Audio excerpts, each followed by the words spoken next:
Emmanuel Daguerre, prévision énergétique d'août 2020. Tournez la page. Hello mes amis, c'est une bénédiction pour moi de me connecter à vous de cette façon. Nous avons beaucoup de choses à rattraper, alors allons droit au but. Le mois d'août sera très différent de ce que nous avons vécu ces derniers mois. Après une introspection émotionnelle profonde, avec guérison, et pour beaucoup un peu d'isolement émotionnel ces derniers mois, les énergies du mois d'août vont nous permettre de tourner une page. Elles vont nous aider à dépasser une grande partie de la lourdeur que beaucoup ont ressentie et traitée, en eux-mêmes et dans le monde extérieur. Nous ressentons peut-être déjà les changements internes qui se produisent, notamment un sentiment de vigueur renouvelée et un désir d'être plus proactif. Comme les saisons, l'énergie passe par différents cycles. Parfois, l'énergie est dans un cycle dormant et à d'autres moments, elle est dans un cycle actif. Nous venons juste d'entrer dans un cycle énergétique très actif qui nous aidera, individuellement et collectivement, à transformer une grande partie de la densité que nous avons traversée, en permettant à plus de lumière, de facilité et de grâce de circuler à travers notre expérience. Une saison de changement et d'action. Au fur et à mesure que nous allons avancer dans le mois d'août, les énergies vont s'amplifier une fois encore. Un cycle énergétique actif se manifeste souvent dans notre vie personnelle de la manière suivante. Démarrer un nouveau projet, un emploi ou une entreprise créative. Nettoyer et résoudre des dettes passées, personnelles, financières, etc. Décider de déménager vers un nouveau domicile, un nouveau lieu. Changement d'appétit et d'habitudes alimentaires. Désir d'être plus sociable et de se faire de nouveaux amis. Trouver une nouvelle voie pour exprimer notre créativité. Commencer une nouvelle relation ou renouer avec une relation antérieure. Se sentir plus motivé, inspiré et orienté vers l'action. Faire un voyage. Faire de l'exercice et être plus actif physiquement. Suivre un nouveau cours ou un nouvel atelier. Apporter des changements réels dans un domaine de la vie ou un autre. Nettoyer notre maison ou notre espace de vie. Si l'un de ces exemples résonne en vous, c'est le moment idéal pour s'y aligner. Un cycle énergétique actif se manifeste souvent sur la scène mondiale de différentes manières, notamment changement et mouvement continuel de la Terre, changement inhabituel des phénomènes climatiques, nouvelles informations, technologies et percées qui ont un impact collectif, sensibilisation accrue aux causes qui ont un impact sur l'humanité, changement social, chaos, événements qui changent le paradigme, dépassement des vieilles idéologies et structures qui ne sont plus alignées sur notre bien le plus élevé. Bien que certaines de ces choses puissent sembler très perturbantes, elles sont toutes des confirmations que le monde s'adapte à une fréquence plus élevée. Comme le monde n'est pas toujours confortable avec le changement, un peu de résistance est un bon indicateur que de grandes percées se profilent à l'horizon. Avoir des actions inspirées. Il existe deux types d'actions, l'action inspirée et l'action forcée. Lorsque nous essayons de passer à l'action en forçant, nous nous heurtons généralement à une grande résistance intérieure et extérieure. Faire que quelque chose arrive ou forcer les choses exige souvent que nous consacrions beaucoup de temps et d'énergie à quelque chose qui n'est pas forcément naturel pour nous. C'est souvent difficile et cela exige un grand contrôle extérieur. Beaucoup d'entre nous ont appris en grandissant que c'est en forçant quelque chose qu'on l'obtient. On nous a enseigné que si nous étions plus tenaces pour réaliser nos rêves, nous serions récompensés par des résultats positifs. On nous a dit que plus nous travaillions dur, plus nous pouvions acquérir les choses qui nous rendaient heureux.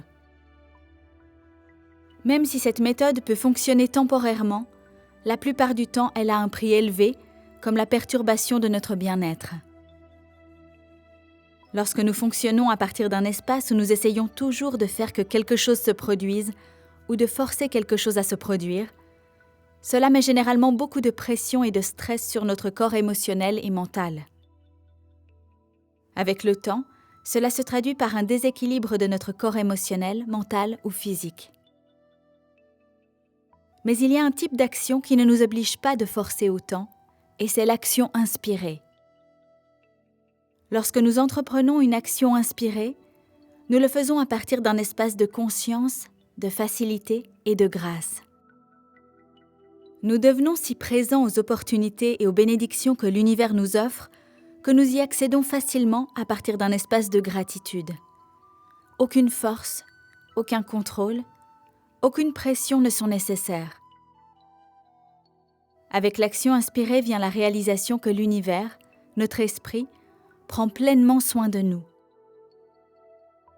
En tenant cela pour vrai, nous n'avons plus besoin de superviser ou de contrôler chaque détail spécifique de notre vie. Nous sortons de tout schéma de survie ou de victime. L'action inspirée ne doit pas être confondue avec le fait de rester assis et d'attendre que la vie fasse bouger les choses pour nous. Cela signifie toutefois que nous choisissons intentionnellement d'être présents et ouverts aux opportunités qui se présentent à nous. L'univers, notre esprit, nous offre constamment de nouvelles opportunités et des bénédictions qui nous aideront à créer le type de vie que nous désirons vraiment. Cependant, lorsque nous nous focalisons sur le futur ou sur le passé, ce que la plupart des gens ont appris à faire, nous avons tendance à manquer ce qui nous est présenté dans le moment présent. C'est dans ce moment présent que nous sommes les créateurs les plus efficaces et les plus réfléchis de notre vie. En raison de la concentration d'énergie extrêmement active en ce moment, il est devenu très difficile et presque inconfortable pour nous de temporiser, de résister à l'envie d'être actif. Même si c'est aussi simple que de faire une promenade à l'extérieur ou de bouger notre corps par la danse ou tout autre type d'exercice aérobique, ces actions inspirées nous serviront grandement pendant cette période. De la peur à l'amour. Lorsque nous traversons un cycle énergétique très actif, il y a beaucoup de mouvements et de changements. Lorsque cela se produit, une grande partie de la peur non traitée a tendance à remonter à la surface pour que nous puissions la regarder, l'aborder et la guérir. Lorsque la peur apparaît à la suite d'un changement, notre mental essaye de faire tout ce qu'il peut pour se distraire, simplement parce qu'on ne nous a pas appris à embrasser et à honorer les sentiments que nous avons associés à la peur actuelle. Souvent, le mental se persuade lui-même que son identité sera perdue s'il ne se défend pas ou ne résiste pas à ce qu'il craint. Nous voyons cette résistance collective à son apogée en ce moment, ce qui confirme clairement que d'énormes percées vont bientôt être réalisées. Bien sûr, ceux qui sont sur un chemin conscient ont habitué leur mental à travailler harmonieusement avec leur cœur. Ils sont capables d'accepter facilement le changement et d'honorer la peur qui est associée d'une manière plus douce. Alors que nous traversons un cycle énergétique très actif, il peut être très facile de se laisser prendre par les tactiques de peur auxquelles le mental collectif est conditionné à adhérer. Souvent, cela affecte même ceux qui sont sur un chemin spirituel et conscient. Ils peuvent aussi se laisser prendre par l'illusion de dualité, bien contre mal, nous contre eux. Si vous vous sentez bouleversé ou chargé émotionnellement d'une quelconque manière, soyez doux avec vous-même et sachez que c'est OK d'être humain. Donnez-vous la permission de traverser les émotions que vous vivez et une fois qu'elles deviennent plus calmes et moins chargées, saturez-les d'amour et d'acceptation. Cela vous permettra d'avancer plus facilement et de revenir à votre état d'amour naturel. Soyez également rassurés de savoir qu'il y a beaucoup de lumière et de bonté dans le monde, même au milieu des turbulences. Ce n'est pas quelque chose qui est au centre du dialogue dominant en ce moment, mais un jour il en sera ainsi. Un puissant substitut. Chacun de nous est un puissant substitut de l'humanité. Chaque situation que nous voyons dans le monde est directement liée à ce que chacun d'entre nous vit en lui-même. Lorsque nous voyons la séparation, les conflits et les combats dans le monde, nous avons le pouvoir d'y remédier en choisissant d'incarner l'unité, l'amour et la paix en nous. C'est ce que Gandhi voulait dire lorsqu'il a prononcé ces mots « Soyez le changement ». Si nous nous préoccupons moins d'essayer de réparer le monde extérieur et que nous nous focalisons davantage sur la prise en charge de notre monde intérieur, le monde extérieur se rétablira naturellement. Il ne faut pas confondre cela avec le fait d'ignorer tous les challenges qui se présentent dans le monde. Il est important de reconnaître et d'être conscient de ce qui se passe. Cependant, au lieu de réagir à tout cela du point de vue de victimes impuissantes, nous pouvons utiliser ces challenges comme un retour d'information afin de nous concentrer sur ce que nous aimerions voir en plus dans le monde. Nous pouvons le faire en étant les premiers à incarner les qualités que nous aimerions voir plus nombreuses. Transcender le rôle de victime. En ce moment, nous avons l'extraordinaire opportunité d'abandonner les archétypes de victimes auxquels nos ancêtres et nous-mêmes sommes identifiés depuis des millénaires. Il est important de prendre un moment pour honorer ces archétypes qui ont servi à nous garder en sécurité et protégés dans un monde basé sur la survie. Cependant, nous savons maintenant qu'un monde basé uniquement sur la survie est un monde qui n'est plus en accord avec ce que nous sommes au fond de nous, un être d'amour divin. En tant qu'être d'amour divin, nous sommes ici pour nous épanouir dans l'amour de nous-mêmes et du monde qui nous entoure. Cette partie divine de nous-mêmes a toujours su que nous sommes constamment en sécurité et protégés, même lorsque notre mental axé sur la survie pense le contraire. Alors maintenant que nous remercions les archétypes de victimes qui nous ont servi jusqu'à présent, nous pouvons les laisser partir avec joie et accueillir notre soi authentique. Le chemin qui mène au dépassement du rôle de victime comporte plusieurs éléments importants. La première composante de la libération de la conscience de victime consiste à accepter chaque personne, chaque expérience et chaque chose, quelle que soit la façon dont elles se manifestent dans notre vie, sans essayer de les changer. En acceptant ces choses, nous n'affirmons pas nécessairement que nous sommes en résonance ou en accord avec elles. Nous nous donnons la permission de ne pas leur permettre de définir qui nous sommes vraiment. En les acceptant, nous libérons également le besoin de nous attarder sur le passé et sur ce qui a pu être. La deuxième composante de libération de la conscience de victime est de se débarrasser du blâme. Le blâme vient du besoin de penser que quelque chose ou quelqu'un est bon ou mauvais, ou bien ou mal, et en quelque sorte responsable de ce que nous avons vécu. En vérité, nous sommes le créateur de notre expérience. Lorsque nous agissons à partir de notre soi supérieur et que nous nous reconnaissons comme créateurs, nous transcendons ces jugements. À partir de notre soi le plus élevé, nous allons vers l'avenir en notant ce qui nous semble être en harmonie avec notre environnement et ce qui ne l'est pas. Pouvez-vous ressentir comment cette seule perception est déjà plus légère? Alors qu'en blâmant, nous nous maintenons dans un temps et un espace qui nous empêchent d'évoluer et de nous reconnecter avec notre soi supérieur le plus divin. La troisième composante de la libération de conscience de victime consiste à assumer l'entière responsabilité de notre vie et de notre bien-être. Parfois, l'état d'esprit de victime fait preuve de résistance lorsqu'il entend que nous sommes responsables de notre vie et de notre bien-être. Cela est dû au fait que pendant si longtemps, il s'est consolé en se séparant de lui-même, en croyant que tout ce dont nous avons besoin doit venir de l'extérieur de nous-mêmes. C'est tout à fait normal lorsque cela se produit.